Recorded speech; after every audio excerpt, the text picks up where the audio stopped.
Ju e patë manovrat e pa fund me ishtin për me e kapat pozitë. Po fatkeqësia është këtu që partitë opozitare u fotën lojë. Pas ishte edhe një situatë, si që thonë populli, hypset vrava, është drypset vrava edhe për partitë opozitare.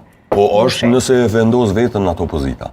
E konsiderojnë që kanë vënë vetën. Nëse ti e refuzon bashkëpunimin në krye të herët, ose i ki kushtet që i beson to, nëse e qet kusht që njëra nga 3 pozitat me i taku opozitës, dhe ai ta ofron ty njërën, dhe ti nuk e merr, ti je hipokriti.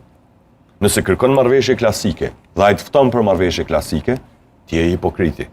Nëse të kërkon emra për president dhe ti nuk i vendos ata emra, të paktën pa një sqarim të mirë publik, ti ke me mbet fajtor, sepse je fut në një lojë, cilën ti po don me lëshu në gjys.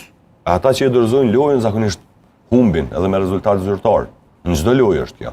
Prandaj këta nuk është dashur me e pa këtë proces si lojë fajësimesh, është dashur me e pa si proces të rëndësishëm politik, ku rrezikojmë që një subjekt që i ka 51% me u sill si një subjekt që i ka 100%. Ta u dash me u barrikadu edhe mos me e leju këtë punë. E jo me u marr apo kanë dëshirë njerëzit me dalin në zgjedhje ajo. Domethënë, ti duhesh me i mobilizu njerëzit me dalin në zgjedhje. Ata dalin nëse ti i bind, ata nuk dalin nëse ti i dëshpëron.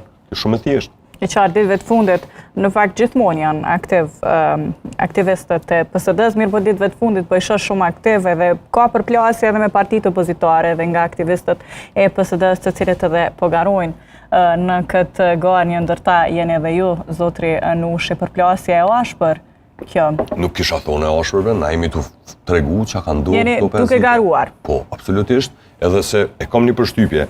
Aktivistët e partive opozitare që po na kritikojnë kishin pas prit që kur të garën PSD-ja ka me thonë voton e PDK-n dhe LDK-n.